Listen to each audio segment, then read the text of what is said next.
y les voy a compartir mi pantalla para continuar con el tema.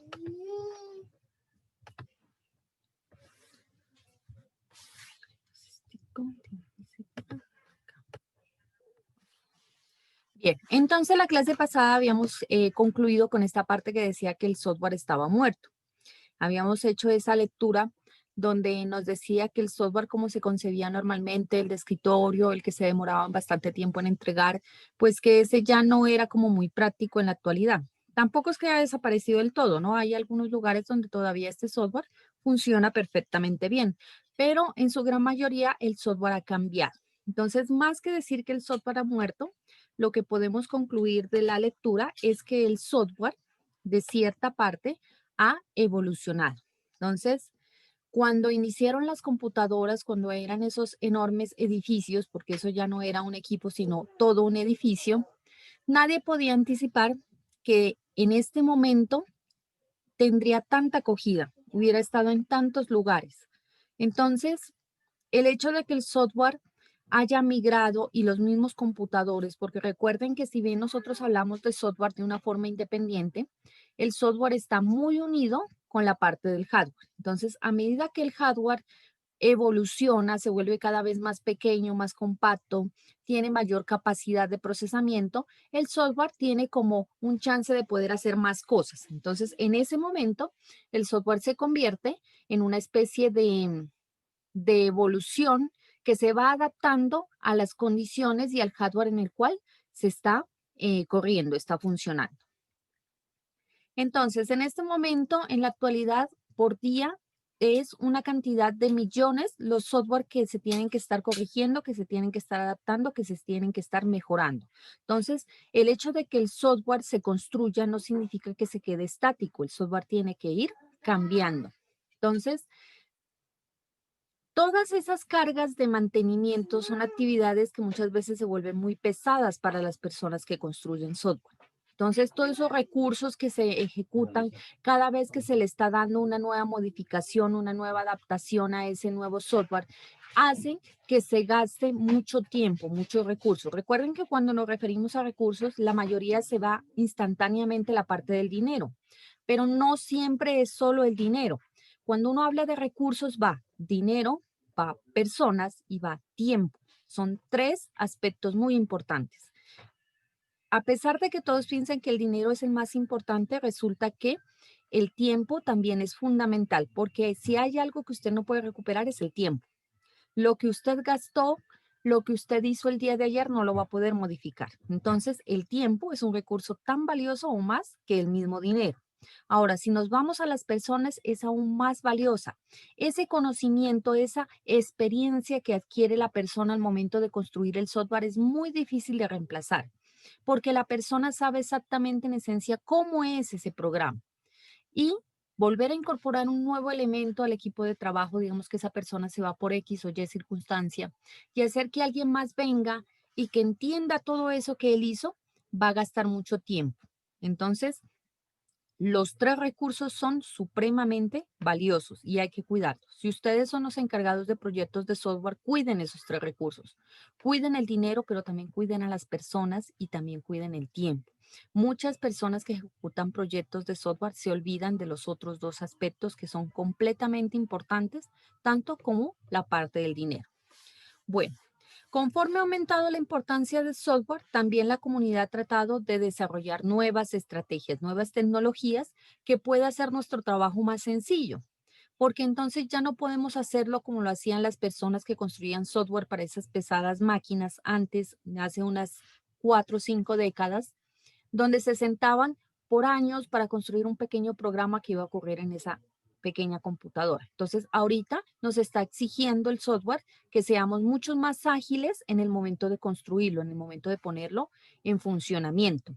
Y el software, como también se ha vuelto más complejo, también hace que esa tarea también sea más difícil. Entonces, hay personas que han dedicado su vida, han dedicado su investigación, han dedicado su tiempo, su trabajo a tratar de hacer más sencilla esa tarea de construir un software.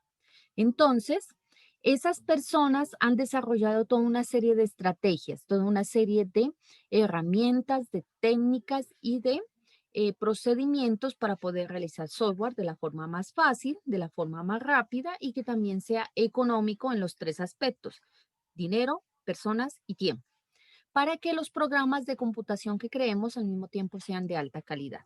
Entonces, se han hecho una serie de pruebas de ensayo y error para ir adaptando todas estas metodologías que vamos a ir viendo nosotros en el transcurso de estas asignaturas que se llaman ingeniería de software.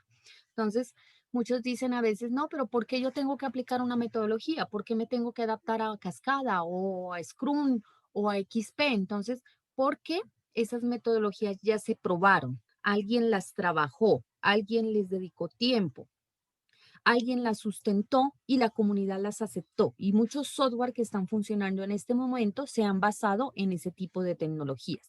Entonces, adaptarse a una tecnología ya establecida, ya probada, es mucho más fácil, mucho más económico que ponernos a inventar el agua tibia, como decía un compañero la clase pasada. Entonces, si ya existe, ¿por qué me voy a poner a hacer? Ahora, si lo que usted se va es por la tendencia de la investigación, entonces sí ya es un aspecto diferente. Investigar implica en eso, investigar implica en cuestionar lo que existe y ver si puede mejorarse o si podemos crear una nueva forma de hacer las cosas. Entonces, si ya usted se va por la línea de la investigación, entonces completamente válido que empiece a explorar con diferentes metodologías o con unas nuevas o a modificar las existentes. Pero si lo que usted no va a hacer es investigación, sino que sencillamente va a aplicar la construcción de software, en la ingeniería de software, entonces solamente adáptese a una de las metodologías que ya están establecidas y que ya están probadas. ¿Qué más podemos decir acerca de esta parte de que el software evoluciona? Entonces, muchas de esas tecnologías que yo les vengo diciendo, que están todas inmersas dentro de ese nombre de ingeniería de software, se dirigen a una parte específica. Entonces, por ejemplo, hay algunas tecnologías que solamente son para diseñar. Si usted va a construir diagramas UML, entonces hay algunas herramientas CASE. Recuerden que las herramientas CASE son herramientas orientadas al desarrollo de la ingeniería de sistemas. Entonces, hay algunas herramientas como DIA que le permiten a usted construir esos diagramas UML. Entonces ya vienen incorporados los dibujos, que es mucho más sencillo si usted lo va a hacer en Word, que alguna vez nos tocó a nosotros los que incursionamos en la parte del UML cuando aún no habían esas herramientas. Entonces nos tocaba hacer en Word con las diferentes figuras que viene, que se puede hacer, pero es mucho más difícil si usted utiliza una herramienta especializada como DIA. Ahora si nos vamos a las herramientas pagadas, Architect es súper buena para toda esta parte de la construcción de diagramas UML. Tengo entendido que lanzaron una licencia para estudiantes, entonces yo voy a revisar el sitio de internet para ver si podemos utilizarla durante el curso. Entonces ya les estaré contando cuando lleguemos a esa parte de los diagramas de UML. Por ahora sepan que hay muchas herramientas que ya se han construido que nos facilitan la vida. Entonces ya desarrollar un diseño en UML ya es más sencillo con este tipo de herramientas porque sencillamente usted va arrastrando los elementos, ellos se conectan automáticamente, uno ya puede establecerles los canales de comunicación. Si vamos a la parte de Architect, tiene muchas opciones con las cuales se puede evolucionar, se puede desarrollar de un modelo, pasar a otro o por qué no a un esquema inicial de código. Entonces, él permite todo ese tipo de opciones. Entonces, nos hace mucho más sencilla nuestra vida, nuestro trabajo. Otras se centran a la parte del sistema orientado a objetos. Entonces, por ejemplo, hay lenguajes de programación y hay entornos de desarrollo que son para los orientados a objetos y entonces usted puede arrastrar y poner cosas. Por ejemplo, en la parte de Java existe Eclipse y existe, ¿ves? Se me fue el nombre del otro. El uno es Eclipse y el otro es NetBeans. Y entonces usted puede decirle, construyame una ventana y arrastra el botón y arrastra la caja de texto y él por debajo le va construyendo toda esa programación orientada a objetos que le permite a usted hacerle más fácil el desarrollar un software en menor tiempo. Otros tienen una base más amplia, como están los sistemas operativos. Entonces hay sistemas operativos para una unidad de escritorio. Hay otros que son especializados en redes. Entonces, cuando usted necesita montar un software en redes, hay sistemas operativos que ya le facilita ese manejo de la red. Entonces, dependiendo de lo que usted vaya a construir, hay que ver qué herramienta, qué tecnología nos sirve y nosotros utilizarla para que nuestro trabajo sea más ágil y sea más sencillo. ¿Que falta mucho por hacer? Por supuesto. Entonces, si usted es alguien que le pica el bichito de la investigación, como a muchos de nosotros, lo invito. Hay muchas cosas por hacer aquí en la parte de la ingeniería de software. Hay mucho que investigar, mucho que desarrollar. Y siempre ese software que está en constante evolución va a necesitar de que haya personas que investiguen, que busquen cuál es la mejor forma de hacerlo, cómo hacerlo más sencillo, qué herramienta puedo construir para facilitar la vida de la construcción del software, para facilitarle la vida a los ingenieros, porque el hecho de que seamos ingenieros de sistemas no significa, como alguna vez escuché en alguna parte, no es que si usted es ingeniero tiene que meterse en la cabeza que no va a poder dormir y va a tener que trasnochar todo el tiempo en su trabajo. No, ¿por qué tiene que ser así? Eso no tiene por qué ser una regla. Nosotros podemos hacer nuestro trabajo perfectamente si contamos con las herramientas suficientes y con la planificación adecuada del tiempo que se va a demorar el software. Si usted planifica bien el tiempo que le va a costar construirlo y desde un principio le dice al cliente, vea, yo me voy a echar unos 2 meses porque este software tiene estos elementos y me demoro ese tiempo. Si usted hace bien esa planificación de tiempo, no tiene por qué estar trasnochando, no tiene por qué sacrificar su vida familiar ni su vida social por el hecho de ser un ingeniero de sistemas. Entonces, eso es completamente falso, es un mito que está mandado a voler. O sea, lo que hay que hacer es hacer una buena planificación y hacerse valer también como trabajadores, ¿no? Porque hay algunas empresas donde los explotan y entonces quieren que ustedes contesten a las 3 de la mañana. No todo mundo tiene su horario y también merecemos respeto como personas y como profesionales. Bueno, ¿qué más por aquí que podamos complementar? Bueno, ya lo que ya hemos hablado en las anteriores clases, que el software ha pasado a ser un pilar fundamental para muchas personas. O sea, hay gente que no vive sin el software. Hay gente que no vive sin su celular. O sea, es una tragedia el hecho de que se le quede el celular un día o el hecho de que se lo hayan robado es el fin del mundo, ¿no? Entonces, esas personas a las cuales confían tanto en esos programas que nosotros construimos, entonces son a los que nosotros tenemos que o les debemos esa calidad, que lo que nosotros construyamos sea de calidad para que ellos tengan esa confianza y puedan fundamentar su vida, que basan mucho sus trabajos, basan mucho su seguridad, su tranquilidad personal en el hecho de que cuenten con herramientas y con software. Entonces, es más que dicho, ya está esa parte de que lo que tengamos que hacer sea de calidad, porque muchos dependen de nuestro trabajo también. Bueno, no sé si alguien más quiera complementar aquí. Esto era como la parte de lo que habíamos hecho la clase pasada, que era de la lectura que habíamos realizado.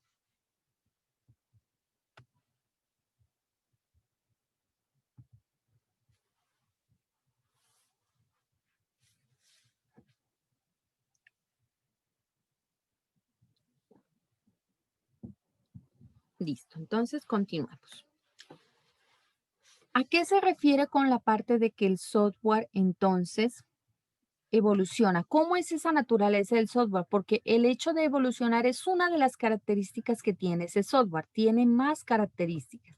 Entonces, podemos decir que en este momento el software tiene un papel dual, en el hecho de que es producto y al mismo tiempo es vehículo para construirlo. Al mismo tiempo que nosotros hacemos software, en este momento utilizamos software para construirlo. Entonces, ahí se empieza a ver como una bifurcación entre esos dos tipos que yo le decía a usted. O usted puede ser un ingeniero de software que utiliza las herramientas que ya están hechas para construir nuevos programas para clientes. O usted se puede ir por el lado de la investigación, donde usted está construyendo ese software que soporta ese proceso o está diseñando nuevas metodologías o nuevas formas de construir software. Entonces, tiene ese papel dual. Se usa para construir un software y al mismo tiempo es un producto que vamos a construir a través de la ingeniería de software. Entonces, la ingeniería de software abarca esas dos líneas, la línea de la investigación y la construcción de nuevas herramientas y la línea de crear producto basado en lo que ya se ha hecho. En la forma de producto, entonces, hay un potencial en esas máquinas, como habíamos dicho, el software va unido al hardware. Entonces, todas estas computadoras tienen un gran potencial, cada vez tienen mayor capacidad de almacenamiento, mayor capacidad de procesamiento. Entonces, tenemos un potencial que el software tiene que eh, explotar, que tiene que utilizar. Hay más amplitud, hay una red cada vez más grande, hay mayor interconectividad unos con otros. Entonces, todas esas tipos de cosas son los que el producto software entra a potenciar, entra a buscar esas oportunidades para solucionar problemas. A veces hablamos mucho del software y se nos olvida la esencia. El software soluciona problemas a las personas. Entonces, yo no entiendo, por ejemplo, cómo es que a veces construyen software. Yo no sé si es que en verdad esos software están mal hechos o es que la gente le echa la culpa al software. Entonces, uno va al banco y entonces resulta que ahora el proceso es más complicado porque el sistema no lo permite. Entonces, yo no, a mí me queda realmente la duda si es que a la persona le gusta echarle la culpa al sistema y son ineficientes ellos, o es que construyeron mal ese software porque los software están aquí es para solucionar problemas y para hacer que las cosas sean más ágiles. No tiene por qué volverse el proceso más complicado porque el sistema no lo permite. O sea, esa frase a mí, yo cuando la he escuchado, se la escucha mucho en la parte de los bancos, yo la he oído en los bancos, la he oído en las CPS, en las CPS siempre le echan la culpa al sistema, no es que el sistema no deja, es que el sistema está caído. Y a mí me queda la duda si en verdad es el sistema. Ujú. Entonces, esa parte es lo que hay que tener en cuenta. Cuando ustedes construyan software, vean que el software arregla las cosas, agiliza los procesos y no los entorpece. Que no vaya a hacer eso porque ahí está haciendo las cosas mal. Ya sea que esté en un celular, entonces ya estamos hablando del desarrollo de apps, o ya sea que esté en una computadora, entonces ya estamos hablando de software que puede ser fijo dentro de un equipo, o software que puede estar en la red, o un software que puede estar en la nube, o sea, como sea, el software transforma información. Entonces, esa es otra característica vital del software. Siempre va a trabajar con información. Entonces, hay una información que recibe, una información que resguarda, entonces ahí también va la parte de la seguridad que ya habíamos hablado en la clase pasada. Cuando la gente le confía a usted sus datos, su información personal, usted tiene que garantizar que esa información está segura y que no le va a dar un tratamiento incorrecto, ¿no? A mí me da mucha piedra cuando yo a veces ingreso datos en alguna parte, por ejemplo, le doy mi número de teléfono a un supermercado y después empiezan a llamarme de seguros a ofrecerme cosas, ¿no? Entonces, ese es lo que la gente necesita, que sus datos no sean llevados a otro lugar donde uno no quiere que esté, porque esa otra persona tiene mi teléfono y me empieza a llamar y a ofrecer cosas. Entonces, ese tipo de cosas hay que tenerlas en cuenta. Entonces, ahí está la seguridad, ahí está la ética y también la parte del trabajo de que el software resguarda la información. Entonces, el software recibe información, la resguarda, la guarda, la asegura y también este proceso de transformarla. Entonces, el software también necesita transformar esa información, ¿no? Entonces, nosotros necesitamos que ese software la procese de alguna forma. Entonces, habrá algún tipo de procesamiento más sencillo. A veces sencillamente es cambiar el tipo de formato en el que llega la información. Habrán otros más complejos. Entonces, ya entramos a la parte de minería de datos, ya entramos a la parte de modelado, entonces donde ellos cogen esos datos y a partir de esa información que reciben construyen conocimiento o construyen nueva información. Entonces, habrá varios tipos de transformación de la información. Algunos software lo harán de forma más sencilla, otros lo harán de una forma más compleja. Pero siempre el software hace esas tres partes.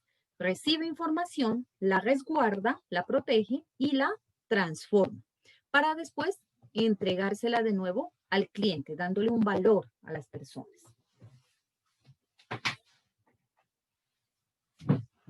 Entonces, habrán unos casos donde sencillamente el software lo único que hace es guardar las cosas. Entonces, nosotros a veces tenemos por ahí guardados trabajos de semestres pasados, de tiempo anterior, y cuando nosotros venimos y hacemos un nuevo trabajo que se basa en ese, dice, uy, no, yo ya hice esta parte, yo voy a ir a buscarlo. Entonces, usted le dice a su computadora, venga y tráigame ese trabajo que le guardé hace un año, pero que usted debe tenerlo ahí guardadito en el disco duro o está guardado en la nube, por ejemplo, cuando lo hacemos en un Drive.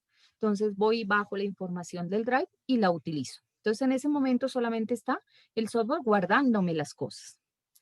También habrá otra parte donde yo necesito que sea transformada. Entonces, por ejemplo, yo le digo a un caso sencillito, una hoja de cálculo de Excel, yo tengo 1000 registros de calificaciones. Entonces yo le digo, haga el favor y me hace el promedio de todos estos registros y me dice cuál es el promedio del curso. Y él suma, divide y me muestra el promedio. Entonces él me la transforma. En ese caso, el software me está haciendo una transformación y me está dando un valor.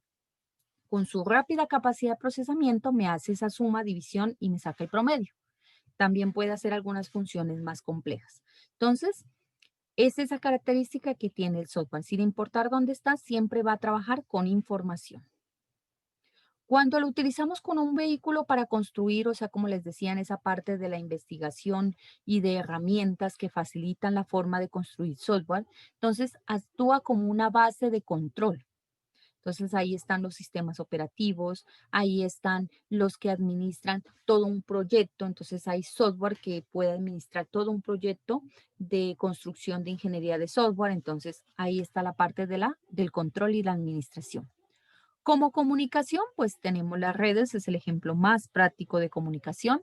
Las redes de computadoras, incluso las mismas redes sociales se han convertido en una forma en la cual se puede trabajar.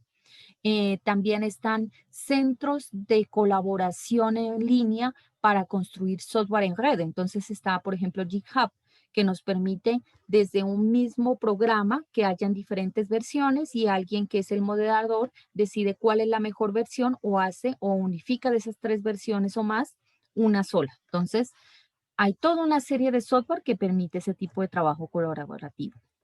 Creación y control de otros programas, entonces hay herramientas, como decíamos, los entornos de desarrollo es una de las más sencillas. Está la parte del diseño, entonces tenemos herramientas como DIA, como Architect, que nos permiten construir más fácil nuestros modelos de software.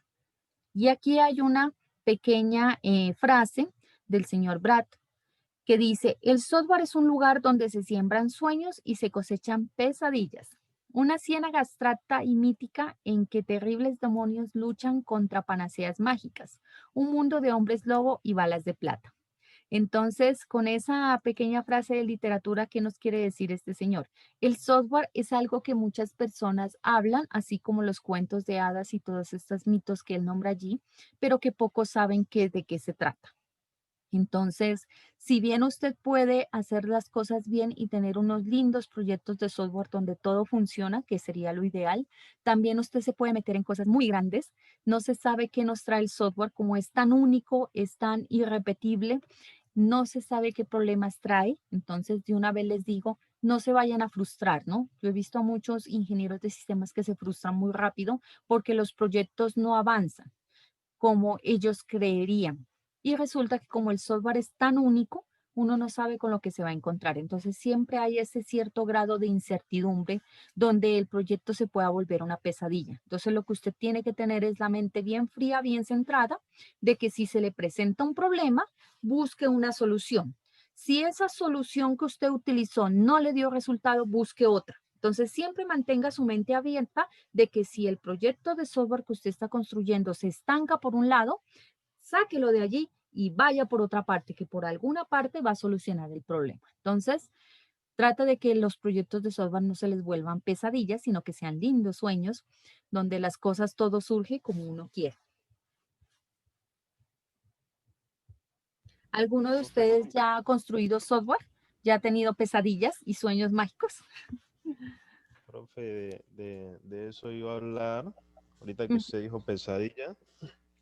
eh, mm, bueno, a mí en particular, siempre que pues uno está desarrollando pues cualquier cosa y de pronto no lo termina por X o Y motivo, porque se ocupó, porque no encontró la solución o cualquier cosa. He notado un patrón, yo creo que eso en todas las personas, o no sé si es solo en mí, de que yo estoy durmiendo y aún estoy programando prácticamente. Estoy en la calle sin computador y estoy programando, estoy tratando como de buscar la solución a ese problema y en ocasiones me he levantado tarde de la noche con una solución, ¿sí? Porque a veces pues uno, uno plantea una solución y esa solución como que uno siente que le falta algo, uno siente que le falta algo y uno empieza a cranear, sí, por aquí es, pero ¿qué pasa si no me sale? O sea, no sé qué pasa, pero esa es la solución y por aquí es cuando uno ya es como un rompecabezas, cuando uno ya logra armar ese rompecabezas, uno dice, bueno, ya la terminé y voy a implementarla, que esta es la solución. Y así en repetidas ocasiones. Pues eso es lo que tenía que decir, profe. Listo. Ahí como para complementarlo, alguna vez estuvimos en una conferencia y un señor nos decía, bueno, ¿ustedes dónde creen que se solucionan, dónde se construyen las mejores ideas de software? Entonces la gente decía, no, pues en grupos de trabajo colaborativos, en oficinas, en ambientes de trabajo bien amenos, cosas así, decía la gente. Entonces decía el señor, no, ¿sabe dónde se construye las mejores soluciones de software? En el baño o en la cama, decía. Dice, cuando usted ya se relaja, donde deja de pensar en eso y de repente su subconsciente entra a ayudarle, dijo. Entonces decía, usted ya no se bloquea por otra serie de cosas y de repente le viene a usted la idea. Dice, y ahí es donde se construye el buen software. El ingeniero ya se mentaliza tanto que sigue procesando el subconsciente, ya no procesa el consciente, sino el subconsciente. Y a veces el subconsciente nos da a nosotros la solución. Y sí, a mí también me ha pasado, hay veces que hay cosas que no soluciono y entonces dijo, no, mejor apago y me voy a dormir porque ya me bloqueé. A veces uno se bloquea ya. Y cuando duerme, se le aparece la solución, se le ilumina la idea, le viene esa chispa de ¿y por qué no hice esto? Y uno va al otro día y cierto lo hace y las cosas funcionan. Entonces también a veces cuando se sientan así bloqueados, sí vale la pena a veces hacer una pausa, dedicarse a otra cosa y verán que la idea a veces les fluye. Hola, profe. Sí, cuéntame. Eh, aló. Sí, sí te escuchamos, Jimmy. Cuéntanos. eh, sí, así como dice el compañero, nosotros también tuvimos, creo que fue en cuarto semestre, un parcial programación. Era en tercero porque era programación 3. Y el parcial era tan difícil que ninguno lo hizo. Y cuando nos fuimos a la casa, yo estaba así, me acosté a dormir y ya ahí se me llegó la idea cómo podía resolverlo y hasta lo hice y en clase no lo pudimos hacer, nadie lo hizo. Perdimos el parcial.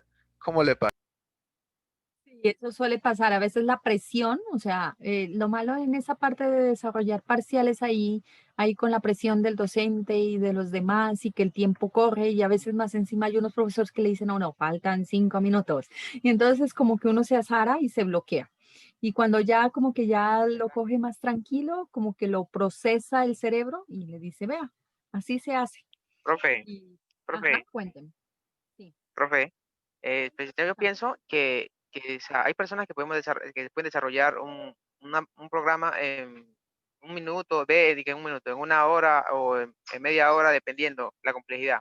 Pero hay otras personas que nos dificulta más y a veces necesitamos más tiempo. Y yo pienso que un parcial de programación el tiempo es demasiado corto para una persona desarrollarlo. A veces la complejidad del mismo parcial no da espera para que todos puedan llegar a hacerlo, porque todos no tenemos la misma capacidad de...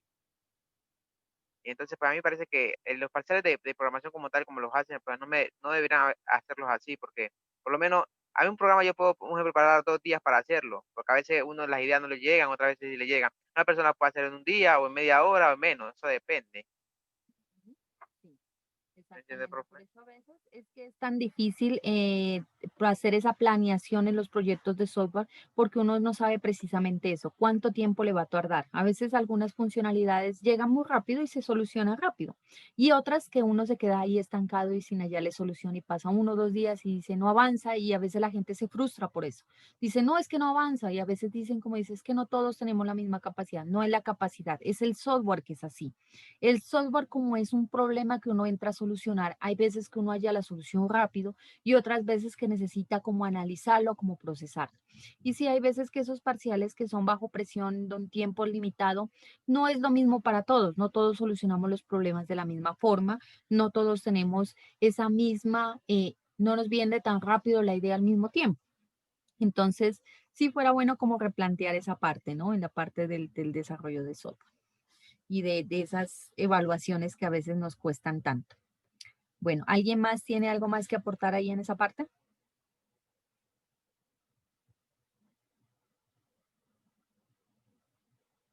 Listo, entonces continuemos por aquí.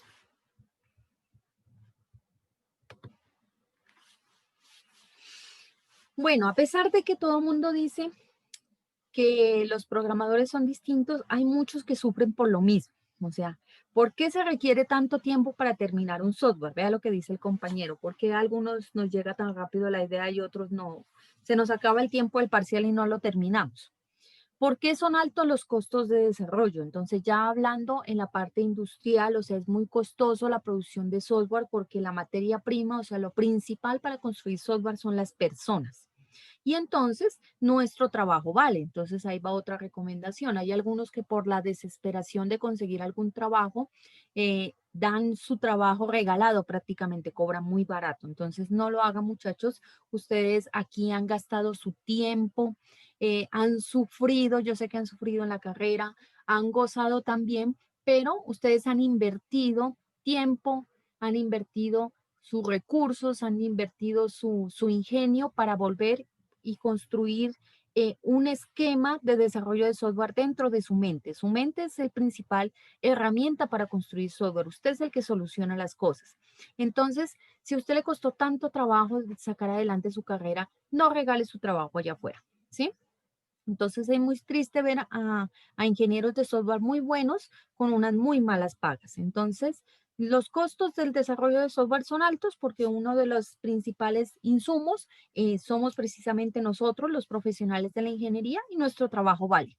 Porque aprender todo este concepto, sufrir aquí en la ingeniería de sistemas, pues eso tenemos que cobrarlo más adelante. No hay nada más que hacer.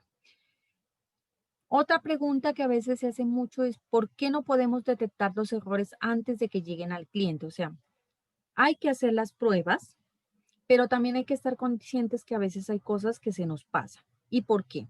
Una de las principales razones es que usted desarrolla y prueba el software en un equipo, en su computador, en el computador de la empresa en la que usted trabaja. Y el cliente a veces tiene un equipo distinto. Parece que no, pero eso influye en la forma en la que el software se desenvuelve y eso a veces da pie a que ocurran errores. Si su máquina es muy poderosa y compila rápidamente, es posible que usted no vea ese error. Pero como el cliente ya tiene una máquina un poquito más lenta, entonces ya le empieza a fallar por ahí el software en esas cosas. Entonces, una de las razones por las que falla es que en el equipo en el que lo probamos, a veces no es el equipo donde al final va a funcionar. Otra de las cosas es que como uno piensa como programador, por eso a veces se recomienda que la fase de pruebas la haga una persona distinta al que creó el software, dice que uno inconscientemente evita los errores. Entonces usted conoce cómo construyó el programa, cómo hacer que funcione para que funcione bien y entonces usted no se da cuenta del error. Pero entonces va el cliente que poco sabe de programación y entonces mete una letra donde iba un número y ya entonces el programa se nos dañó. Entonces, eso también es otra de las cosas, que los clientes no siempre tienen ese concepto de programadores, no son Claro, programadores y bro. no tienen por qué serlo. Sí, cuéntame. Profe, en ocasiones uno piensa que el software está perfecto. Nosotros tenemos un profesor, no hablo en mal de él, el profesor Santa Cruz. Hacíamos los software, el taller, bacano, y le hacíamos muchas pruebas. Y cuando se lo presentamos, el man siempre conseguía un error. Siempre. Yo varias veces me preguntaba, pero ¿cómo lo hace? Si es que he hecho todas las pruebas pertinentes, profe. No sé de dónde salieran esos errores, pero tremendo eso. Sí, yo lo conozco a él, yo le he dicho a él que si algún día quiere dejar la docencia, que se vaya de tester a alguna parte de ingeniería. Es muy bueno para encontrar errores, o sea, siempre le halla la quinta pata al gato, les sé decir yo. Entonces, esa gente es valiosa, o sea, en una empresa de ingeniería de software, a usted le pagaría mucho como tester, le dije yo alguna vez, porque él es muy bueno encontrando errores, sí lo conozco. Ujú. Sí, y para que veas que en el equipo de software, esas personas que encuentran esos errores son los más odiados en la parte del de equipo de desarrollo. Sí, el tester a veces nadie lo quiere, porque o el programador sí hace el programa y dice, pero es que está tan perfecto que yo creo que ahora no le va a encontrar nada. Y se lo pasa al tester y el tester le encuentra, ¿no? él le haya algún error, vea, corríjale tal cosa, y entonces la gente le da piedra, pero resulta que eso hace que nos volvamos mejores programadores y que esos errores no pasen al cliente, porque lo grave es que pasen al cliente. Ya vimos en la parte de los bugs donde hubieron errores muy graves que tuvieron consecuencias muy catastróficas. Entonces yo creo que toda esa gente que construyó ese software le hubiera encantado que hubiera habido algún tester, alguna persona así, que le hubiera dicho, vea ese error que tiene usted antes de que se lo entregue al cliente. Y aunque le hubiera tomado un ratico más arreglar el error, hubiera preferido eso a tener que pagar las consecuencias que pagó o los desastres que generaron esos programas. Sí, cuéntame. Pero, profe, usted se imagina en un taller final, donde es el todo por el todo, y usted pues ha hecho todo lo posible. Y ahora sí, el profesor le da 2 vueltas al software y ya le consigue un error. Uy, no, esa es mucha frustración, profe. Y le dice que copia. Que copia todavía más sencillo. Sí, es frustrante esa parte, pero es valiosa, porque les aseguro que como él les encontró ese error, la próxima vez que ustedes construyan software, consciente o inconscientemente, ya van a evitar ese error, ¿sí? Van a tratar de validar más para que no genere esos errores, ¿sí? Aquí estamos para aprender, Profe, muchachos. Yo sé que a veces es difícil uno. con el profe me pareció algo, me sucedió algo igual de la copia. ¿Sí? ¿Me oye? Sí, ahí ya te escucho. Cuéntame. Con él me pasó algo similar a una copia. Sucede que tocaba entregarle un trabajo final en taller de programación 2 y yo lo hice casi en la totalidad. El compañero Byron que está aquí me ayudó en la opción de eliminar. De resto, todo lo hice yo. Se lo presentamos, todo estaba bien. Y como yo no soy tan bueno programando, él tiró la indirecta de que ese programa lo había hecho mi otro compañero con el cual lo presentamos. Y había sido al revés, profe. Yo lo hice, yo le expliqué lo más complicado y le dije, bueno, aprendete esto, porque el resto es más sencillo, es como un listar, es un buscar, el eliminar es el más complicadito. Y él insinuó que que mi otro compañero lo había hecho y me dejó, profe. Me dejó cuando yo hice todo, y el 90% del programa lo hice yo y me dejó. Mala suerte, hermanazo, mala suerte. Lo siento, parce. Triste, triste lo que me cuentas, que hayas trabajado y que no te lo hayan valido. Yo por lo general cuando hago grupos de trabajo, yo le califico a todos. Alguna vez algún estudiante me dijo, vea, profe, yo me enfermé, pero mis compañeros trabajaron y ellos quieren apuntarme. ¿Hay algún problema con usted? Le dije, no hay ningún problema, porque eso es un equipo de trabajo. Cuando alguien tiene algún problema, los demás se apoyan y entre todos salen adelante. Entonces le digo, si ellos no tienen ningún inconveniente, porque eso es otro paseo, cuando los compañeros dicen, no, es que él no trabajó, profe, a él no les ponga la nota. Entonces, si ellos no tienen ningún inconveniente, por mí tampoco. Si usted no pudo tener y los demás lo están cubriendo, porque eso hace un equipo de trabajo, perfecto, yo a todos les pongo la nota. Por mí no hay ningún problema. Pero lo malo es que no todos tenemos los mismos criterios, ¿no? Y entonces hay unos docentes que bien al cabo tienen esa libertad de decidir y entonces qué malo, o sea, me parece muy malo lo que me cuentas, qué triste, como dice el compañero, qué mala suerte que no te hayan creído. Porque cuando uno sabe que uno trabajó y no le valoran el trabajo, eso duele, créanme que duele. Y también pasa afuera en la vida profesional. A veces uno trabaja y se esfuerza por un software y va a otro y saca la cara y a él le dan los créditos, ¿no? Entonces eso también es muy triste. Entonces, cuando ustedes sean de pronto líderes de proyecto, asegúrense de no cometer esos errores, de considerar que a veces las personas trabajan y que quieren que su trabajo se valore. Entonces, asimismo en la parte de remuneración. Hay gente que dice, no, vea, por este proyecto me pagaron.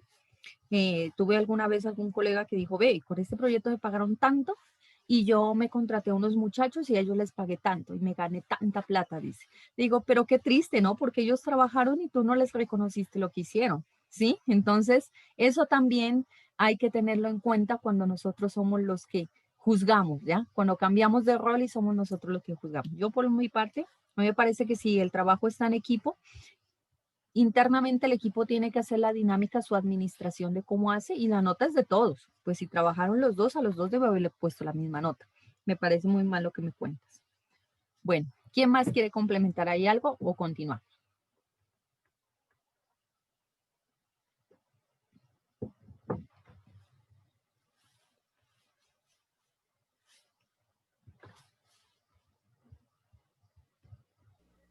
Profe, Sí, ahora que usted tocó el tema de trabajo en grupo, bueno, pues habemos o hay personas pues que tienen diferentes puntos de vista, ¿no? Sí. Como usted dice, un grupo es para apoyarse, para y para sacar adelante una idea que se tiene o lo que se esté haciendo en grupo, ¿sí? Pero pues también es triste, da vaina de que de pronto estemos el grupo y que hayan personas que en realidadmente se estén relajando se estén relajando, ¿sí? O sea, por ejemplo, yo noto bastante eso en ocasiones, ¿sí?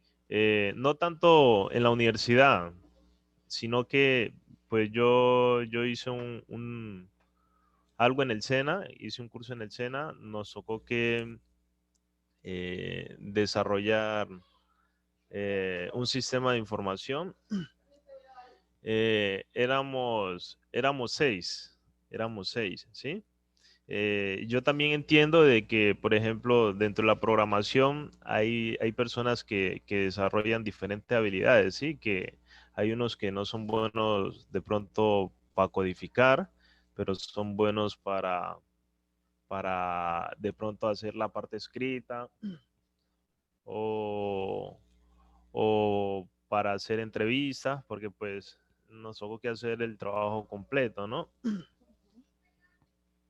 Entonces, dentro de ese grupo, la verdad es que ninguno, o sea, yo sentía un peso tan grande que yo constantemente les decía a los pelados, ¿sí? O sea, ve, mira qué tal eso, ponete las pilas, bueno, ya que no puede hacer eso, hace eso, porque yo le asignaba tarea, hace eso, y bueno, y yo hago eso.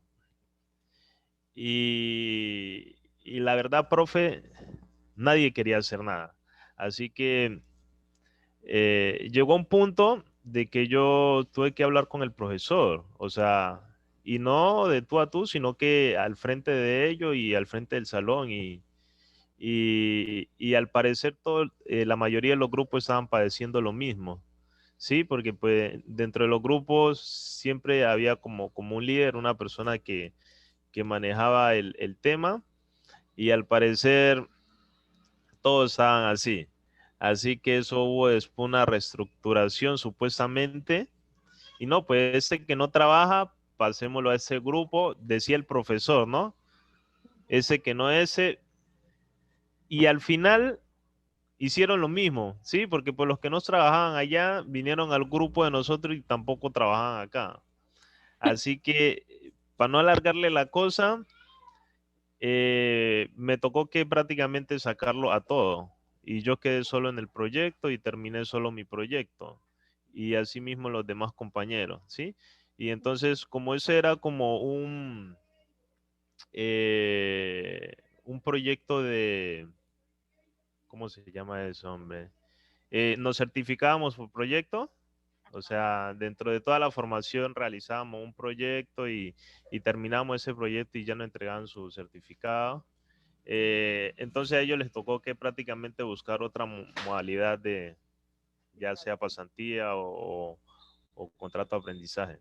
Pero, pero en realidad, o sea, es muy injusto de que usted esté en un grupo y que en realidad la gente no aporte. Sí, a mí me gusta que así sea en lo más mínimo, la gente aporte y se pellizque, porque pues el objetivo es colectivo, o sea, entre todos, o sea, no estoy de acuerdo que unos trabajen y otros no. Entonces, pues ese es mi punto de vista, profe, en cuanto a eso. sí. Y para que vean que es muy valioso aportar eso aquí, porque una de las cosas que se trata también en la ingeniería de software es el trabajo en equipo. Entonces, hay algunas metodologías, ya lo vamos a ver más adelante, que incluso te dicen eso, cómo tratar de que las cosas se resuelvan. Y hay metodologías como Scrum que dice que es tan importante el hecho de hacer de que el equipo funcione como el hecho de hacer que el software funcione. Entonces él dice, las dos cosas son igual de importantes, dice Scrum. Esa tiene esa filosofía, esa metodología. Dice, si un equipo de trabajo no funciona bien, es tan crítico como si un software que usted está construyendo tampoco funciona. Entonces, dice él, para un proyecto de software hay que tener las dos cosas en línea, que estar pendiente de que el equipo de trabajo funcione y que el software vaya cumpliendo con sus funciones. Entonces, sí, es triste cuando nosotros nos enfrentamos a grupos de trabajo donde los demás no hacen y uno no quiere quedar mal y entonces por no quedar mal se sobrecarga de todo el trabajo, pero no debería ser así. Yo por eso, por lo general, en los grupos con los que trabajo, yo les digo, ustedes armen los grupos, ustedes ya se conocen, ya saben con quién pueden trabajar, porque la verdad es que uno al desarrollo de la carrera, uno ya sabe con quién es afín, con quién trabaja y con quién no. Por ejemplo, ustedes, el compañero que estaban nombrando, el ingeniero Santa Cruz, él estudió conmigo, él fue compañero de mi carrera. Casi nadie quería trabajar con él, yo trabajaba con él. Y yo trabajaba bien con él, o sea, los demás me decían, ¿cómo trabajas con él si él es tan intenso y él no deja avanzar las cosas? Le digo, pues conmigo funciona. Le digo, y conmigo trabajaba. Incluso nos graduamos juntos de la universidad. Entonces, hay que buscar con quién usted trabaja, porque a veces la persona que no le funciona a un equipo, le funciona a otro, ¿sí? Entonces, hay que buscar ahora ustedes aquí en la carrera todavía tienen ese lujo, les digo yo, de ver con quién trabajan, ¿sí? Entonces, buscarse ese grupito de las personas con las que pueden trabajar. Cuando uno ya va a la vida profesional, a veces le toca, ¿no? Entonces uno llega, así como dices tú en ese grupo de trabajo que tenías en ese curso, le tocó con gente que no trabaja y uno qué hace. Tiene dos opciones. O se carga usted el trabajo y saca todo adelante, o como hiciste, le dijiste al profesor y trabajaste solo, o renuncia. Pero lo que sí les recomiendo es que ustedes no se frustren, o sea, no se sobrecarguen. De alguna forma traten de solucionarlo, porque no es bueno sobrecargarse. Sí, creo que un compañero quería aportar algo más allí. Hola, Profe, profe. disculpe, qué pena, compañeros. Profe, son las 8, sería, no sé si, ¿qué les parece? Hacemos un break de 5 o 10 minutos para desayunar. Todos están de acuerdo, por mí no hay ningún inconveniente. Profe, disculpe. Sí, dime. Primero Alejandro, ¿por qué no faltando ya para terminar la clase de la profesora del espacio? ¿No te parece? También O sea, puede ser. que faltando 15 Sí, también minutos puede o ser, o 20 sea, yo hago minutos. nomás esta sugerencia, ¿no? Sí, Ustedes que tienen clase faltando para después. irnos. Sí, No, profe, profe, sí, pero que ya va a terminar clase mejor. sí. O sea, usted lo da sus 15 minutos y nosotros, o sus 10 minutos, pues, pero antes de terminar la clase, para ir a comer, porque por lo menos yo no estoy en mi casa, tendrás que moverme hasta mi casa y pues estoy lejito. Y entonces mejor yo les regalo unos 15 minutos al final. Es mejor. Así Sí, no profe, perdemos el hilo muchísimas también gracias. de las cosas. Listo. Bueno, Claro. entonces, sigo por acá compartiendo. Bueno, eso es con la parte de grupos de trabajo. Créanme que manejar personas es complicado. Por eso hay veces que me dicen, profe, yo normalmente digo que 4 personas es más que suficiente para trabajar. Y hay gente que me dice, no, profe, pero es que nosotros somos 6. Digo, "Vea, pero si usted puede hacer funcionar un grupo de 6 personas, porque entre más personas haya en un grupo de trabajo, más complejo es manejar. Cada uno es un universo aparte y hacer que todos funcionen en conjunto para lograr un objetivo en común. Digo, ustedes verán si se meten en ese cuento. Pero para mí, que entre más personas haya, es más difícil de manejar los grupos de trabajo. Sí. Bueno, Profe, eso por una esa cosita. parte. Dime, te escucho.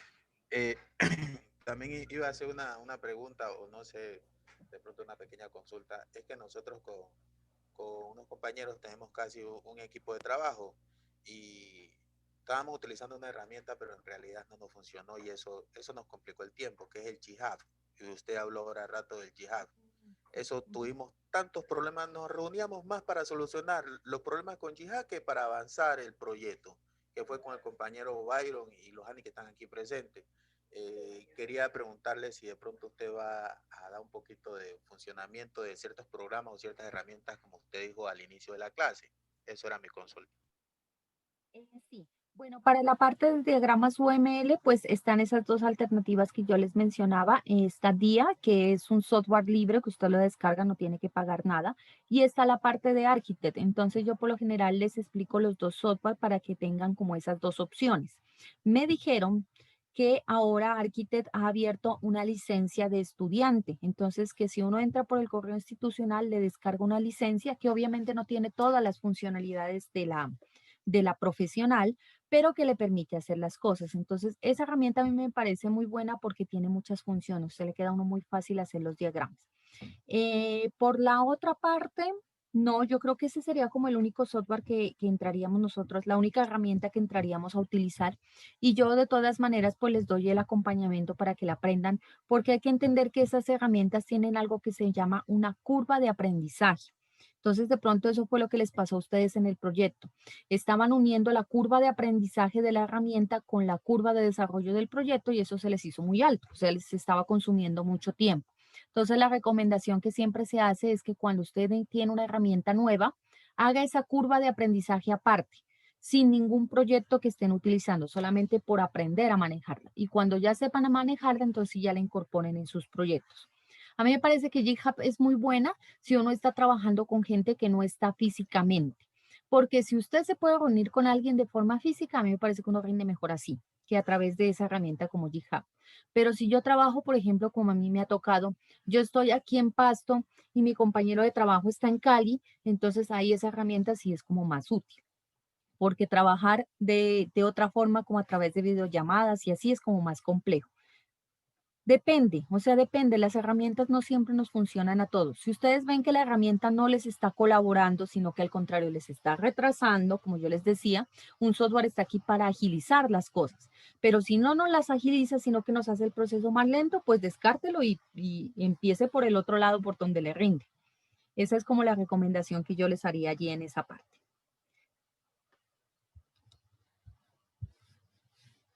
Profe, ahora que usted habló de Architect, algo así, y DIA, a mí DIA me parece una herramienta bien práctica y sencilla de manejar, profe. Y la recomiendo bastante. El DIA es muy funcional, tiene muchas cosas y sencilla, sencilla. Sí, es sencilla, es muy buena, o sea, es muy fácil de manejar. Architect también tiene su complejidad de manejo. Como tiene tantas cosas, a veces uno se enreda, es tratando de sacar la función que quiere o lo que necesita. Pero las dos son muy buenas. A mí siempre me gusta darles dos opciones a los estudiantes porque no a todos nos tiene que gustar lo mismo. Es que eso es a veces lo que le cuesta a algunas personas entender. No todos somos iguales y no a todos nos funcionan las mismas cosas. Entonces yo por lo general les doy dos opciones. Vea, están estas dos herramientas, pueden utilizar cualquiera, yo les explico las dos y también les dejo libre. Si ustedes de pronto ya aprendieron alguna herramienta, ya la tienen bien, como dijo un compañero, es que yo ya cacharría esta cosa y yo ya sé cómo funciona, pues hágalo en eso que ya le funciona, ¿sí? Entonces yo les doy esas dos opciones. Qué bueno pudiera ser que yo les pudiera dar más opciones, más software, porque hay mucho software con el que se puede hacer UML. Pero como el tiempo no nos acompaña tampoco, entonces yo les doy dos alternativas. Y ustedes pueden utilizar las que necesiten, las que ustedes consideren que es más práctico para el grupo de trabajo. ¿Sí? Bueno, entonces continuemos por aquí. Otras preguntas que se hacen, por ejemplo, ¿por qué se dedica tanto tiempo y esfuerzo a mantener los programas existentes? Entonces, hay gente que piensa que el software solamente se construye y se entrega y se olvida de que existe, como por ejemplo hacen otros profesionales como, digamos, un ingeniero mecánico, entrega una máquina a una empresa, le da el manual de usuario y se olvida de que esa máquina existe. Entonces resulta que el software, como tiene esa característica de ser tan cambiante y de ir evolucionando, a él no lo podemos dejar solito. Siempre tenemos que tenerle una parte de mantenimiento para que él se pueda ir adaptando. Entonces, hay que prever que el software hay que hacerle mantenimiento desde el principio para que nosotros nos quede más sencillo hacer esa parte. Si no tenemos esa idea clara de que el software más adelante vamos a tener que hacerle mantenimiento, a veces lo construimos y funciona, pero cuando nos empiezan a requerir para estarles haciendo para mantenerlo, entonces nos cuesta mucho tiempo y mucho esfuerzo. Entonces, eso es algo que hay que prever desde el principio. Dice, ¿por qué seguimos con dificultades para medir el avance mientras se desarrolla y mantiene el software? Pues como dice el compañero, hay veces que uno tiene un problema, un programa que tiene que hacer una funcionalidad en el software así como los que ustedes han hecho en los talleres de programación, y hay veces que a uno le fluye y rápido la saca. Y otras veces que pasa 1 o 2 días y está bloqueado y las cosas no avanzan. Entonces, esa es la razón principal por la que es muy difícil medir el avance y el desarrollo de los proyectos de ingeniería de software. Hay muchas otras preguntas y resulta que como el software tiene esa naturaleza tan diferente de los demás productos que nosotros utilizamos, por ejemplo, el paquete de galletas que usted se va a comer ahora en el desayuno, el compañero, o de pronto de la lavadora que va a utilizar usted más tarde en la casa. Entonces, son diferentes productos a lo que es el software. El software tiene esas características tan únicas, como les digo, ningún software es diferente a otro, entonces esas metodologías que a veces se usan para construir otro tipo de productos en masa no funcionan con el software porque el software es único. Entonces, las metodologías tienen que ser adaptadas a esa naturaleza que tiene el software. Por eso es que se crea esta carrera, esa línea de conocimiento que se llama la ingeniería de software, porque estudia precisamente eso. Como el software tiene estas características, entonces la forma de construirlo tiene que ser diferente, tiene que estar adaptado a cómo es y tratando de solventar todas estas cosas que hemos venido hablando. Que el equipo de trabajo funcione, que el tiempo a veces es difícil de medir, que muchas veces las cosas nos vienen las ideas rápido y lo solucionamos y otras veces nos toma más tiempo. Entonces todo eso es lo que hay que ir pensando. Y una de las cosas más importantes que ustedes tienen que tener como ingenieros de software es ser capaces de adaptarse, ¿sí? La adaptación y no la frustración. Entonces, cuando ustedes se topen con algo, no se frustren, no se bloqueen, sino que al contrario, adáptenlo y encuentren otra solución. Eso es una de las cosas que uno tiene que tener mucho como ingeniero de software.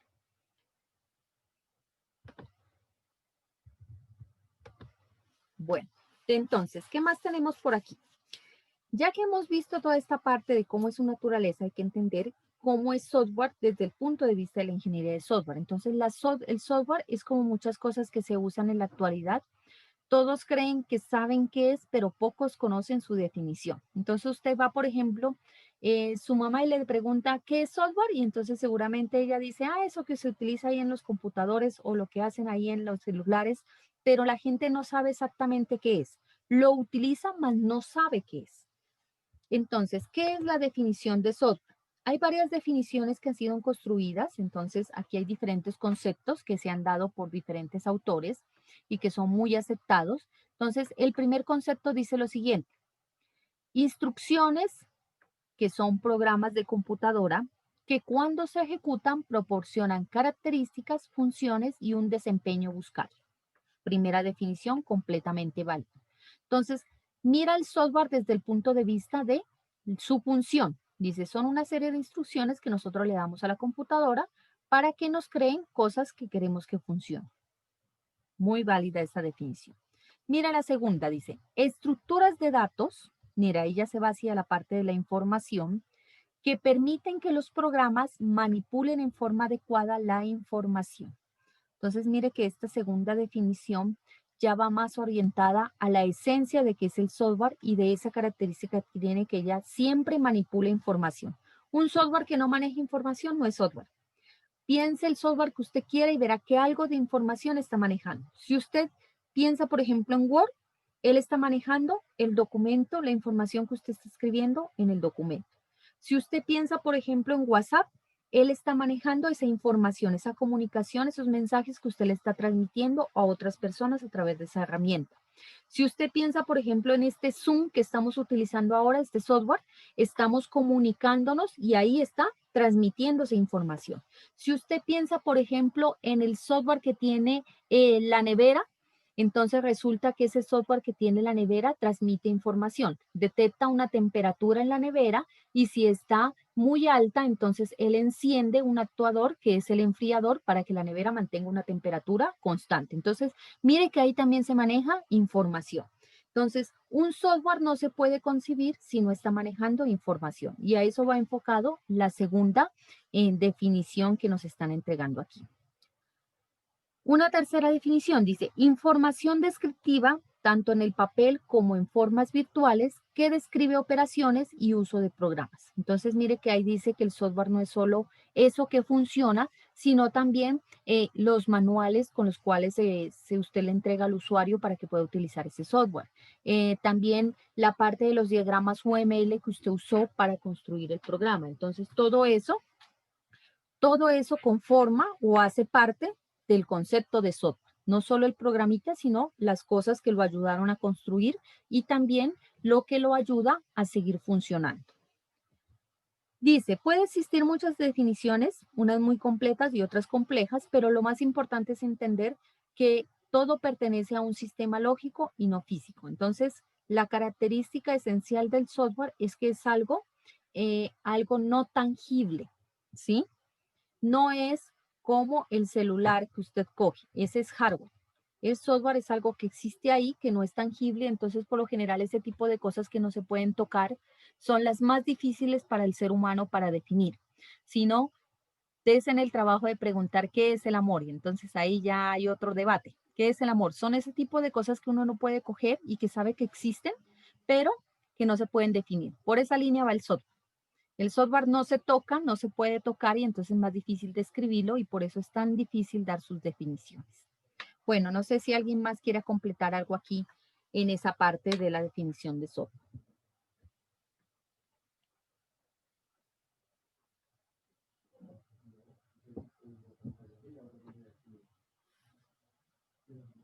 O les cambio la pregunta, ¿qué es para ustedes el software? ¿Cómo dirían esa definición de software? ¿Estarían de acuerdo con alguna de esas tres definiciones? ¿Ustedes dirían que el software es algo distinto?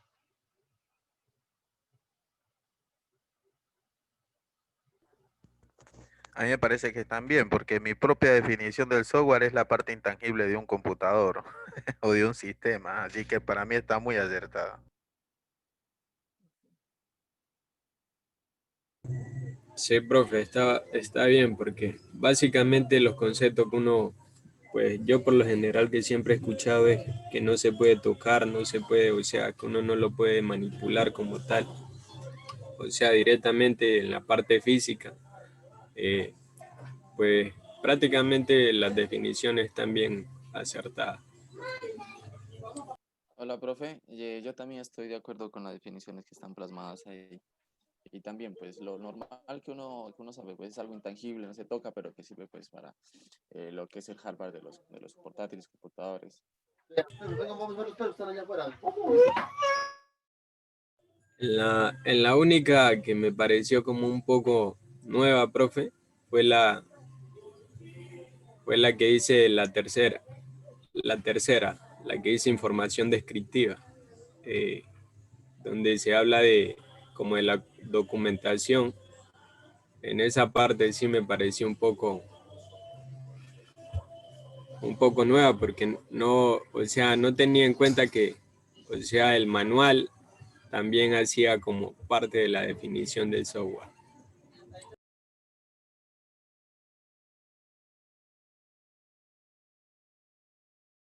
Sí, ahí con respecto a esa parte, a veces la gente no lo entiende así y muchas personas entregan software sin entregar manuales de usuario o por lo menos darle una capacitación a una persona que lo utilice.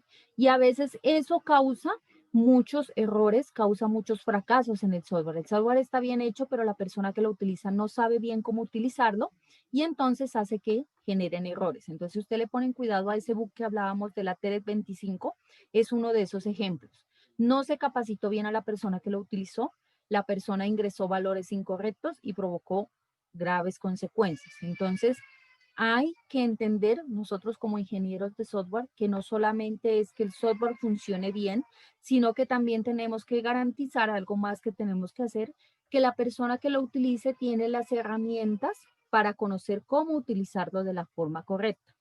Ya si esa persona, a pesar de que usted le dio la capacitación y le entrega el manual de usuario, no lo utiliza correctamente, entonces usted ya se zafa de responsabilidades, ¿sí?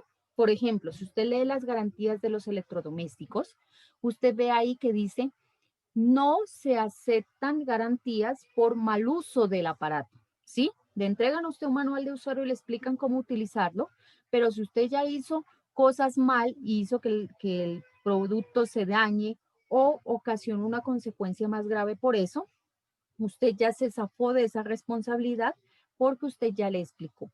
Pero entonces sí hay que tener en cuenta cuando ustedes construyan software, cúrense en salud y denle al usuario, así sea, una descripción en Word de cómo tiene que utilizar el programa.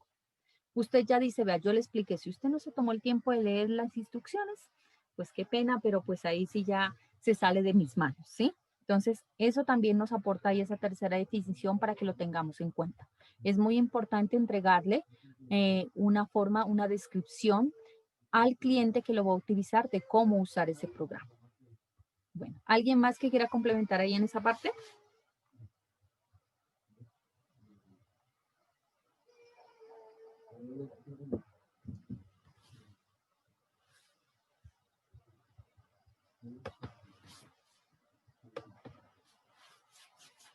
Muy bien, entonces sigamos por aquí.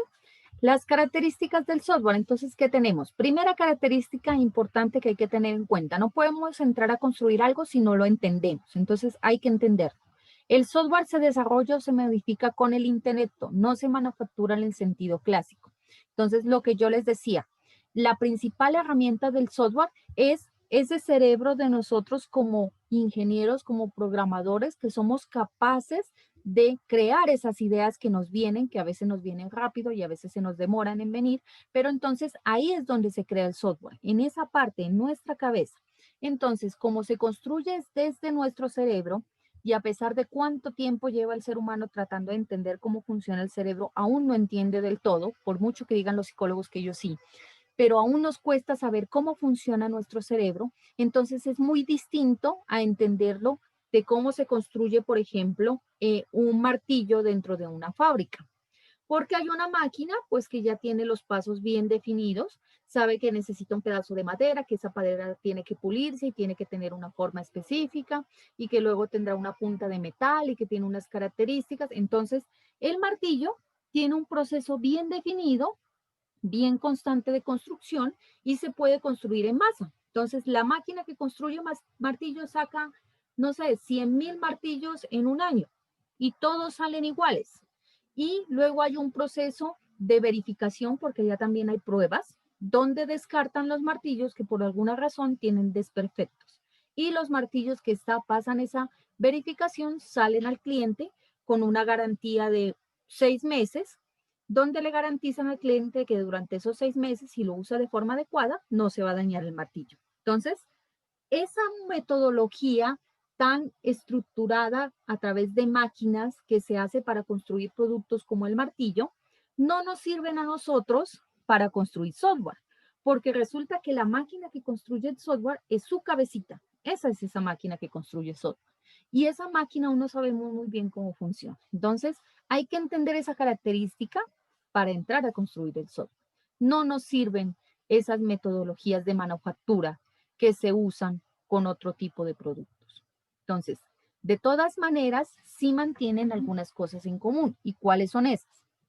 Tanto en la construcción del martillo y esos otros productos, la calidad se logra a través de un buen diseño. Entonces, si la persona que hizo ese martillo allá utilizó madera de calidad, el diseño está bien elaborado, el metal con el que hizo la cabeza también está bien hecho, entonces ese martillo va a tener un buen trabajo. Acá en el software, si nosotros hacemos un buen diseño, si hacemos eso que le digo yo tanto a los estudiantes, piensen antes de actuar, analicen el sistema y el software que van a construir antes de sentarse a programarlo. Entonces, si usted hace bien esa parte, lo más seguro es que el software que construya es de buena calidad. Y ahí les complemento con algo. Las cosas de calidad siempre son más costosas. Si usted compra un martillo barato, dijo un amigo, es que si se compra Made in China, vea, no le dura ni un mes, me dijo una vez un compañero. Entonces, lo mismo pasa acá. Si usted hace un software barato, seguramente ese software también es malo. Entonces, si usted hizo un buen trabajo de diseño, un buen trabajo como ingeniero, asimismo el software tiene que costar. A veces cometemos el error que como el software no lo podemos coger, entonces pensamos que nuestros productos no tienen valor y lo damos muy barato. No hagan eso, muchachos. Crean, si construyen un software de calidad con todo el proceso, cobren por eso. Y verán que otra persona que a veces se va con la gente que les cobra menos, vuelve con usted. Porque ese otro que le cobró menos, esas cosas no funcionan del todo bien. Bueno, la fase de manufactura del hardware y de cosas como el martillo introducen problemas de calidad que no existen o que se corrigen con facilidad en el software. Entonces, allá, por ejemplo, cuando se utiliza la madera, a veces el pedazo de madera que utilizan, ese pedazo tiene un hueco hecho porque el árbol en ese momento estuvo enfermo y hubo un hongo. Entonces, ese pedacito de madera se pudrió. Eso no ocurre acá en el software. Como nosotros, nuestra materia prima es nuestro intelecto, entonces no tenemos esa parte de que nuestra herramienta tenga de mala calidad. Entonces, hay que tener en cuenta que también esa característica hay que diferenciarla. Dice, ambas actividades dependen de personas, pero la relación entre los individuos dedicados y el trabajo logrado es diferente. Entonces, en la construcción del martillo, a lo mucho habrá un operario que revisa, prende la máquina y revisa que va funcionando, ¿sí? Habrá otra persona que se encargue del mantenimiento de la máquina y otro de pronto de suministrar la materia prima. Pero la relación entre la persona y el proceso de construir el martillo es a través de esa máquina que lo hace. En cambio, acá en el software, nosotros con nuestro cerebro somos los que directamente hacemos el trabajo para construir el software. Entonces, la mano de obra en la ingeniería de software es más costosa porque es mano de obra profesional especializada y la dedicación es 100%. El software no se hace si usted no está aquí. Puede que el operario de la máquina de los martillos deje prendiendo la máquina y se vaya al descanso y la máquina siga haciendo martillos. Pero si usted se para de aquí de la computadora donde está programando el software y se va, el software no se va a construir solo, ¿sí? A eso se refiere cuando dice que la relación entre tiempo de trabajo dedicado por persona y el producto es diferente en la manufactura normal de los otros productos con respecto a lo que tiene que ver con el software. Lo otro que dice aquí, las dos actividades requieren de la construcción de un producto, pero los enfoques son distintos, obviamente, porque los productos son diferentes. El martillo no es lo mismo que un software. Costos del software. Se concentran en la parte de ingeniería, como les digo, en las personas, en el trabajo especializado. ¿Qué significa eso? Que los proyectos de software no pueden administrarse como si fueran proyectos de manufactura. Entonces, yo he visto algunas empresas que han cometido el error de incorporar procesos que se utilizan en la parte de manufacturas de cosas como el martillo o como ingeniería civil. A veces tratan de forzar procesos de ingeniería civil con lo nuestro porque dicen, ah, no, los dos son ingenieros, pues eso se ha de parecer. Pero no es lo mismo hacer un puente que hacer un software. Entonces, por eso es que yo les digo, no cometan ese error. Si van a construir software, utilicen una de las metodologías construidas para desarrollar software, que son las que maneja la ingeniería de software. Bueno, ¿tienen alguna pregunta o algo más que aportar aquí en esta parte?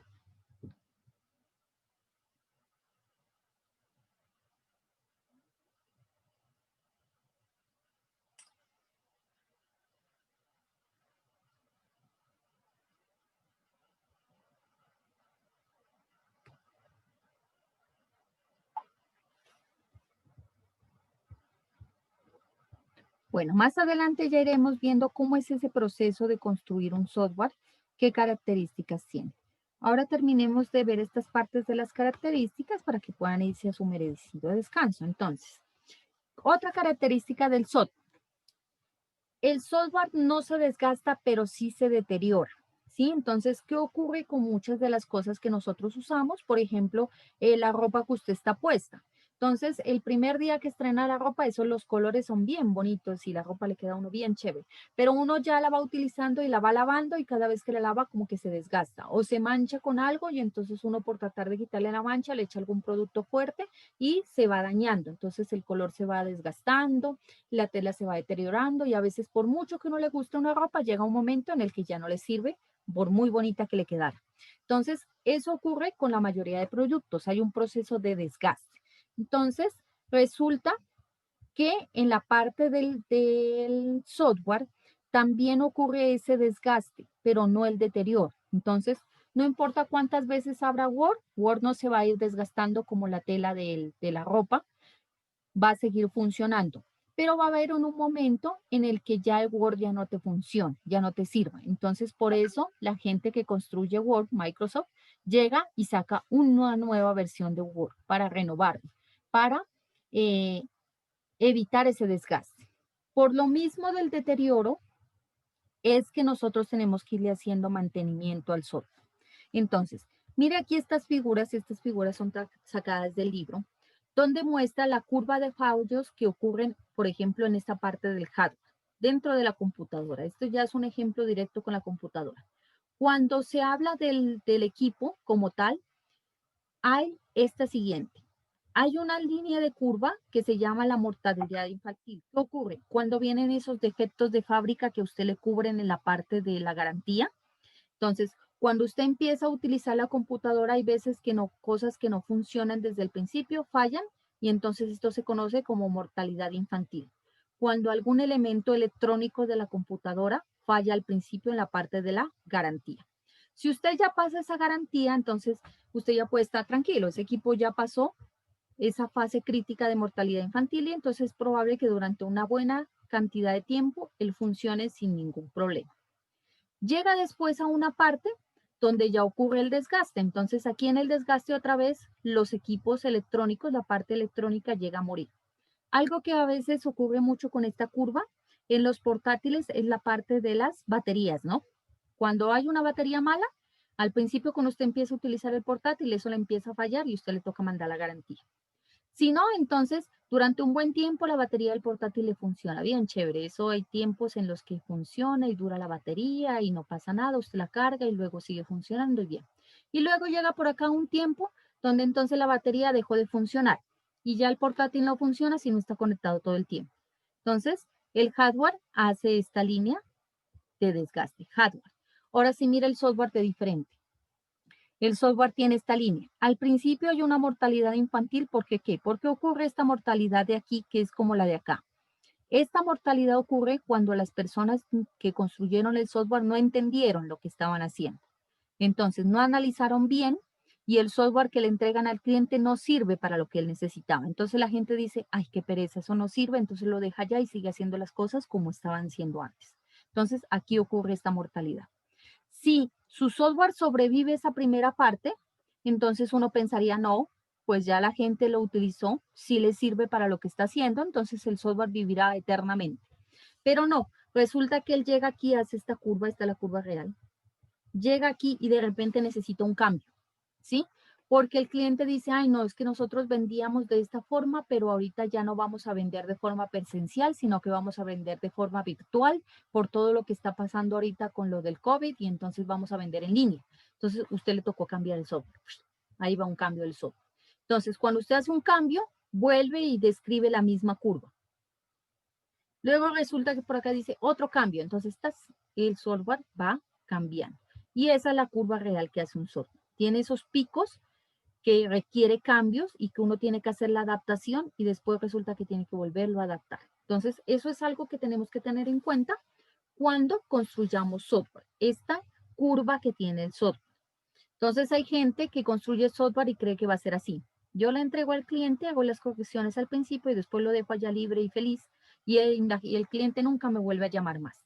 Y resulta que no, que al mes ya lo está llamando, vea, pero cámbiale esta cosita. Entonces, si usted hizo bien su contrato, entonces le dice, bueno, yo le cambio esa cosita, pero eso ya es otro contrato, es otra platica. Listo, hace aquí y se mantiene. Luego dice, ay no, pero también auméntele esto otro. Ah, bueno, listo. ¿Sí? Son cositas que hay que tener en cuenta cuando se hace software y cuando se hacen los contratos con los clientes. Una preguntita, profe. Dígame. Profe, cuando uno entrega un software a un usuario, ¿cuántos días uno tiene que darle de prueba para que él pruebe el software y pues se adapte a él? ¿O de una vez le van pagando el dinero o cómo? Bueno, eso depende, ¿no? Hay diferentes metodologías, ya las vamos a ver más adelante. Hay unas metodologías que le dicen a usted, hay una fase de prueba al final, o sea, usted construye el software y al final hay una fase que se llama prueba y entrega. Entonces, usted le entrega al cliente y dice, por ejemplo, durante este mes, yo a usted lo voy a acompañar aquí y le voy a ir entregando el software. Y usted lo utiliza y me dice, si hay algo que acomodarlo, lo acomodamos. Y al final del mes usted me dice, bueno, ya, el software funciona como acordamos y entonces usted hace un acta de entrega y finaliza. Hay otras metodologías como las ágiles que le dicen a usted, no, ¿por qué no incorpora al cliente desde el principio? Construya algo y muéstreselo, que esté funcionando ya. y lo pone en funcionamiento con el cliente. Entonces, ya esa primera parte, digamos que usted parte el software en pedacitos. Ese primer pedacito ya está funcionando mientras usted construye el segundo pedazo. Así, si de pronto ocurrió algo con el primer pedazo, usted ya puede corregir en el segundo. ¿Sí? Entonces, en esa parte, el contacto o la entrega con el cliente es un poco más larga. Si usted ya terminó y entregó todo, también se hace un acta de entrega y se finaliza. Entonces, no hay un tiempo fijo porque depende de dos cosas. Uno, de la metodología que se esté utilizando y segundo, de las características del software. Como hay software que son tan diferentes unos con otros, entonces habrá unos que requieran mayor tiempo de mantenimiento y de entrega y habrán otros que sencillamente usted le entrega al cliente y ya finaliza. Todo eso es muy importante que usted lo entienda y que se lo haga entender al cliente y que entre los dos lleguen a un acuerdo, que los dos tengan bien claro eso. ¿Cuánto va a ser el tiempo de entrega donde se pueden hacer ajustes y cuánto va a ser el tiempo de mantenimiento al que usted se compromete? Entonces son cositas que hay que hablar. A veces algunos dicen, mejor no le digo nada para que no me esté molestando por mantenimiento. Si yo no le digo nada, él no sabe que yo puedo hacer mantenimiento, entonces nunca me llama. Pero no, esa no es una buena estrategia. La buena estrategia es hablar las cosas, dejar las cosas bien en claro y que tanto usted como desarrollador de software, como el cliente que está trabajando con usted, sepan claramente hasta dónde va la parte de entrega, hasta dónde va la parte de mantenimiento y que después de allí ya es completamente algo aparte. ¿Sí? ¿Te contesté ahí esa pregunta o te queda alguna duda allí? Está bien, profe, pero una cosita. Pero ¿cuándo le entregan a uno el dinero por crear el software? ¿Cuando se hace la entrega o durante el mantenimiento? Bueno, normalmente eso ya depende del acuerdo que se haga con el cliente. ¿Qué es lo que yo recomiendo, lo que yo normalmente hago? Que haga un adelanto cuando usted empieza a construir el software, un adelanto pequeño, así usted sabe que el proyecto que está desarrollando por lo menos ya algo le pagaron. Haya otra entrega cuando usted ya entrega el software, aún no ha terminado la parte de mantenimiento, pero lo entrega, entonces ahí haya otro desembolso y al final cuando se haga esa última acta de entrega que dice sí, el software ya funciona correctamente, entonces se haga el último desembolso. Entonces yo normalmente hago esos tres pagos, inicio, entrega inicial y entrega final. Es lo que normalmente se hace. Pero esa parte de contratación es completamente libre, o sea, no hay ninguna regla que diga tiene que hacer el contrato así, porque usted lo puede acordar con el cliente de acuerdo a cómo se vaya desarrollando el trabajo. Ok, profe, muchas gracias. Ejemplos de eso son, por ejemplo, los que se hace con la parte de las muestras gratis. Aquí no son muestras gratis, sino tiempo de uso libre, ¿sí? Entonces, a veces hay muchos software, sobre todo el que ya se produce un poquito más a nivel comercial, donde usted le deja al cliente utilizarlo sin pagar. Y ya que se termina ese periodo de prueba, entonces ya le dice, bueno, ya lo probó, ya sabe de qué se trata, entonces ahora sí, desembolseme la plata si usted quiere seguir utilizando el software, ¿sí? Entonces, eso a veces también es otra metodología de pago. Lo deja al cliente usar el software sin ningún pago por adelantado y ya si él ve que sí le funciona y sí le sirve, entonces sí ya paga todo el dinero. Todo eso es diferente. Ahora también se está manejando otra metodología que es el alquiler. Entonces, el cliente ya no paga por el software, sino que paga por utilizarlo un mes. Entonces, yo pago por una licencia de un mes. Durante un mes utiliza el programa y cuando se acaba el mes, se acaba. Si usted quiere seguir utilizándolo, tiene que volver a pagar. Es como pagar la renta en la casa, el arriendo, algo así. Otra metodología que se ha utilizado. Eso también ha ido evolucionando en el software ahora actualmente. Hay diferentes metodologías de pago. Bueno, ¿alguna Profe, otra pregunta? Sí, dígame. me interesa mucho la parte que usted dijo de alquiler. ¿Cómo serían los pasos para yo concretar o sea, como un contrato en modo alquiler, como se dice, cuando yo realizo una aplicación? Bueno, por lo general, ese tipo del modo alquiler, el software tiene por dentro una especie de tiempo, una especie de cronómetro. Entonces, el software está diseñado para que funcione durante ese tiempo. Cuando el tiempo finaliza, el software bloquea las funciones y ya deja de funcionar. O incluso hay unos programas que incluso se desinstalan del equipo. Entonces, Yo creo que ustedes sí han de haber usado algún software así de ese tipo. Por ejemplo, no tanto del alquiler, sino la parte de la prueba. 30 días de uso, ¿sí? Y a Versión los de 30 prueba, sí. días se bloquea, ¿sí? Sí lo debieron haber utilizado. ¿Han usado algo así? Sí, profe. Sí, Yo profe. más que todo pregunto de la parte legal, profe, cómo se lleva a cabo. Ah, no, eso como siempre hay que tener un buen contrato. Si usted tiene la capacidad, no hay mejor opción que contactarse con una persona que sepa la parte de contratación. Si no tenemos la capacidad, entonces uno perfectamente se busca en internet, se baja formatos de contrato de software y con eso los adapta. La recomendación es que todo quede bien escrito, ¿no? Que quede bien claro, que el software que usted le está entregando al cliente va a funcionar durante un mes si él se paga constantemente. Y si deja de pagar, entonces el software se va a bloquear y ya no va a seguir funcionando. Esa es la parte de contratación, si ya es con términos legales. Entonces, si es mejor contactarse con una persona, un abogado especializado en esa parte, mejor. Y si no, uno puede descargar de internet. Verán, háganse en el trabajito de buscarlo y verá que lo encuentran. Encuentran formatos de contrato de software por alquiler, por renta. ¿Sí les queda claro esa parte? Sí, profe, está perfecto. Si no, yo ahorita me busco uno a ver si se los muestro la próxima clase, cómo son esos contratos por renta. Bueno, continuemos aquí. Ah, no continuemos, muchachos. Ya son las 8:43 y es muy justo que ustedes vayan a comer algo antes de que inicie la siguiente clase. Entonces, dejemos allí y mañana continuamos. Bueno, si no hay ninguna otra Bueno, profe. pregunta o algo. Bueno, Listo, profe. profe, gracias. Bueno, que Gracias, esté muy profe. bien entonces. Luego. Hasta luego, nos vemos mañana. Profe, mañana nos vemos. Hasta luego. Hasta Luego, luego. profe.